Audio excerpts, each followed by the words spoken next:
రాష్ట్ర IT and education human resource development minister Shri Nara Lokesh గారిని మాట్లాడవలసిందిగా కోరుతున్నాం.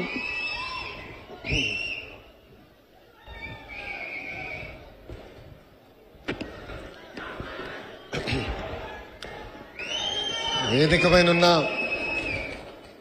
గౌరవ ముఖ్యమంత్రి నారా చంద్రబాబు నాయుడు గారికి, గౌరవ ఉప ముఖ్యమంత్రి పవన్ అన్నకి, బీజేపీ రాష్ట్ర అధ్యక్షులు మాధవ్ గారికి, రవాణా శాఖ మార్చులు రాంప్రసాద్ రెడ్డి గారికి, సత్యకుమార్ యాదవ్ గారికి, వేదిక మీద ఉన్న ఎమ్మెల్యేల ఎంపీలకి, ప్రత్యేకంగా ఈ సమావేశానికి విచ్చేసిన మా ఆటో డ్రైవర్లందరికీ పేరు పేరున నా హృదయపూర్వక నమస్కారాలు. ఇంట్లో ఎన్ని ఇబ్బందులున్నా ఎవరైనా ఆటో ఎక్కితే నవ్వుతూ పలకరిస్తారు మా ఆటో డ్రైవర్లు. గ్రామ స్థాయి నుంచి దేశ రాజకీయాలంతా కూడా ఆటో డ్రైవర్లే ఆటోలో చర్చిస్తారు. పోయిన 5 సంవత్సరాలు చూసాం. మీ మౌత్ పబ్లిసిటీ దెబ్బకి వైనాట్ 175 కాస్త వైనాట్ 11 అయినాయి. విశ్వవిఖ్యాత నట సార్వభౌమ స్వర్గశ్రీ నందమూరి తారక రామారావు గారు కూడా డ్రైవర్ గా నటించిన సినిమా డ్రైవర్ రాముడు.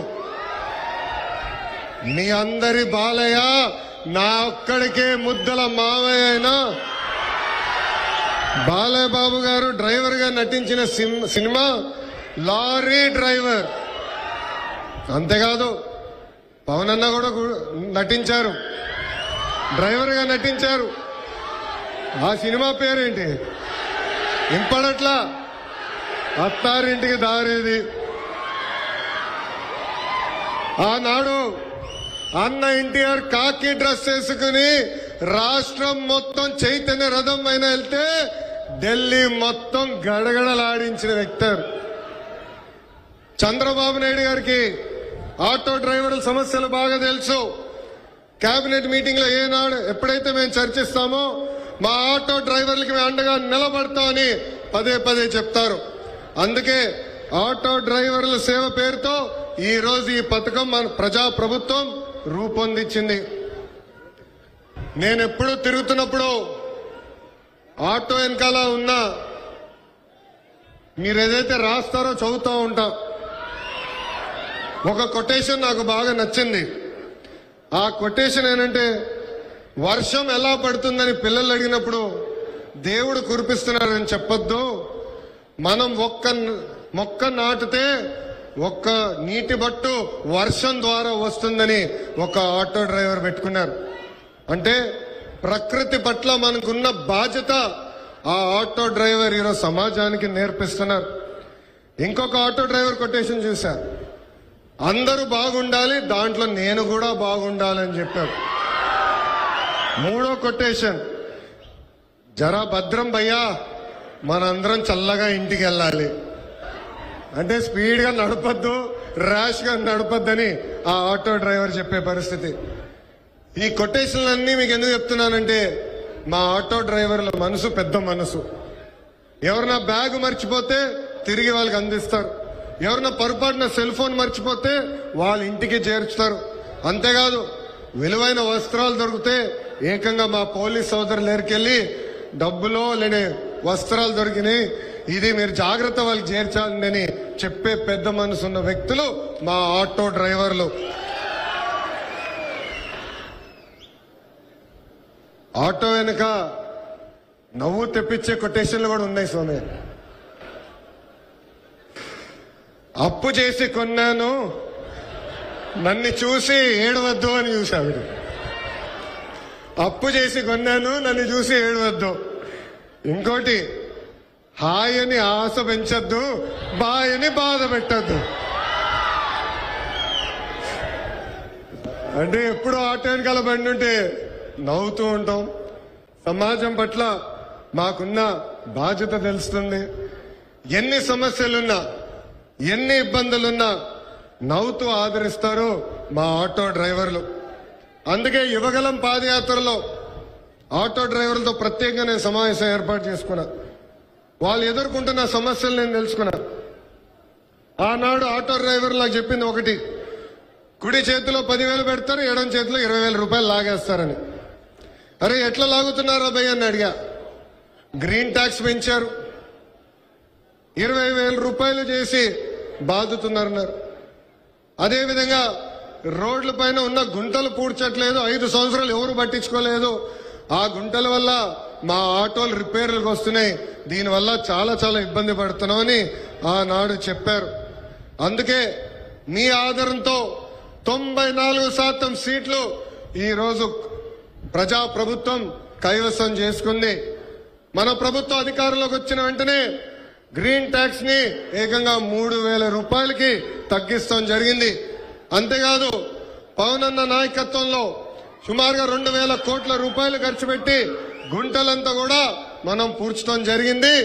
ఈ రోజు ఎక్కడ లేని విధంగా కొత్త రోడ్లు కూడా మన ప్రభుత్వం వేస్తున్నాం.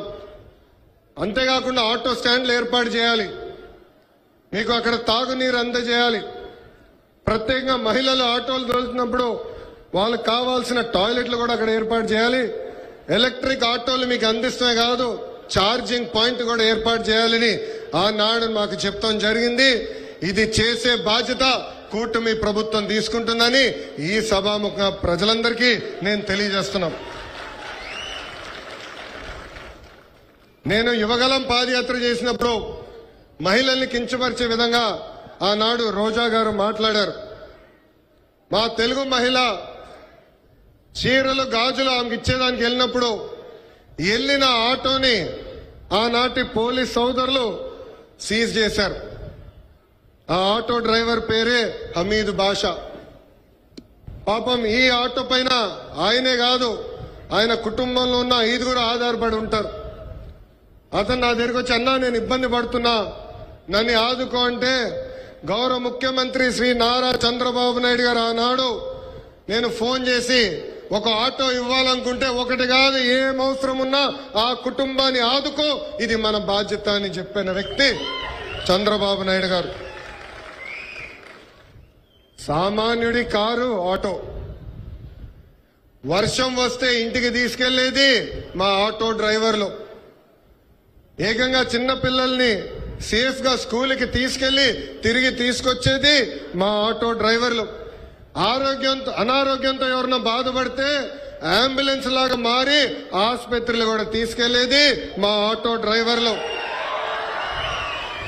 పనికి కానీ ఆఫీస్కి వెళ్లాలన్నా, ట్రైన్ ఎక్కాలన్నా, బస్ ఎక్కాలన్నా ఫీడర్ వెహికలే మన ఆటో. మీరు ఆటో తోలి ప్రజలకి మెరుగైన సేవ చేస్తున్నారు కనుకనే మీ రుణం తీర్చుకునేదానికి ప్రజా ప్రభుత్వం ఈరోజు ఆటో డ్రైవర్ల సేవలు అనే పథకాన్ని నేను రూపొందిస్తాం జరిగింది. కార్మికులు డ్రైవర్లు తమ వాహనాలు పూజలు చేసుకుంటారు దసరా పండగప్పుడు. దసరా పండగ అయిన కరెక్ట్ గా 3 రోజుల్లోనే ఈ రోజు ఆటో డ్రైవర్ల అకౌంట్ లో 15,000 రూపాయలు ప్రజా ప్రభుత్వం అందజేయబోతుంది. సుమారుగా 3 లక్షల మంది డ్రైవర్లకి ఈ కార్యక్రమం వర్తిస్తుంది. అందుకే నేను ఇక్కడున్నా మిమ్మల్ని అందరిని ఒకటే కోరుతున్నా, మన వృత్తిలో డబ్బులు ఖర్చు పెట్టాలి, మెరుగైన సర్వీస్ అందజేయాలి. అప్పుడే మనకు కూడా అద్భుతమైన మార్కెట్ వస్తుంది. ఆవకాయ పట్టాలన్నా, అంతరిక్షానికి వెళ్లాలన్నా, ఆటో అద్భుతంగా తోలాలన్నా మా మహిళలే చేయగలుగుతారు. నేను ఇక్కడికి వచ్చినప్పుడు ఏకంగా స్వర్ణలత గారు నన్ను నడిపారు. ఆమె ఇంట్లో పడుతున్న కష్టాలు నేను నేరుగా తెలుసుకునేదానికి అద్భుతమైన అవకాశం వచ్చింది. ఇక్కడ ఉన్న మగవాళ్ళ కన్నా మా అక్కనే అద్భుతంగా నడిపింది ఈరోజు.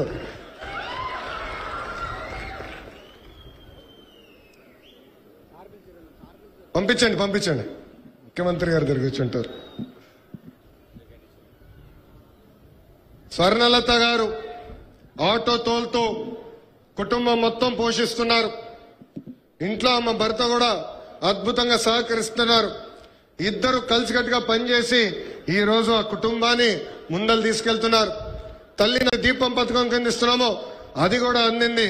అంతేకాదు ఇంట్లో ఉన్న పెద్దమ్మ అత్తగారి కూడా ప్రజా ప్రభుత్వం ఈ రోజు పెన్షన్ కూడా ఇస్తాం జరుగుతుంది. అందుకే ఈ సభాముఖంగా ఇక్కడ ఉన్న మగవాళ్ళందరినీ నేను కోరుతున్నా, ప్రత్యేకంగా ఆటో డ్రైవర్లను కూడా కోరుతున్నా, మహిళల్ని మనం గౌరవించాలి. తెలుగు వాడక భాషల్లో మహిళల్ని కించపరిచే విధంగా కొన్ని పదాలు వాడతాం. గాజులు తొడుక్కున్నావా, చీర కట్టుకున్నావా, అమ్మాయిలాగా ఏడవద్దని. దీనికి ఫుల్ స్టాప్ పెట్టాలి.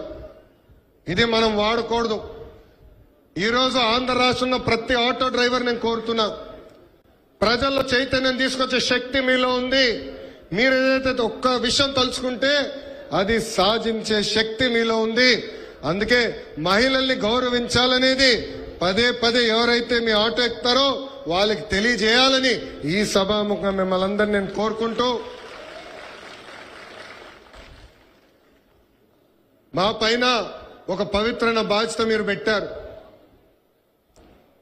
గత పాలకులు మీటింగ్ జరిగితే మీరందరూ చూసేవారు, పరదాలు కట్టేవారు, బ్యారికేడ్లు పెట్టేవారు. కానీ ఈరోజు గౌరవ ముఖ్యమంత్రి గారు కానివ్వండి, ఉప ముఖ్యమంత్రి గారు కానివ్వండి, ఒక సామాన్య వ్యక్తిగా మీ ముందల నుంచుంటున్నారు. మీ రుణం తీర్చుకుంటామే మా లక్ష్యం.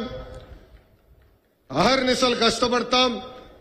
ఎన్ని ఆర్థిక ఇబ్బందులున్నా ఇచ్చిన ప్రతి హామీ నిలబెట్టుకునే బాధ్యత ప్రజా ప్రభుత్వం తీసుకుంటుంది. ఈ రోజు ఆంధ్ర రాష్ట్రంలో డబుల్ ఇంజిన్ సర్కార్ ఉంది. కేంద్రంలో గౌరవ ప్రధానమంత్రి నరేంద్ర మోడీ గారు, రాష్ట్రంలో గౌరవ ముఖ్యమంత్రి చంద్రబాబు నాయుడు గారు. ఈ డబుల్ ఇంజిన్ సర్కార్ అద్భుతంగా నడుస్తుంది కనుకనే మన ఎన్ని ఆర్థిక ఇబ్బందులున్నా ఇచ్చిన ప్రతి హామీ సంక్షేమ కార్యక్రమాలు మనం నిలబెట్టుకోగలుగుతున్నామని ఈ సభాముఖంగా తెలుపుకుంటూ, మళ్ళీ వస్తాం, అద్భుతమైన కార్యక్రమాలు చేస్తాం.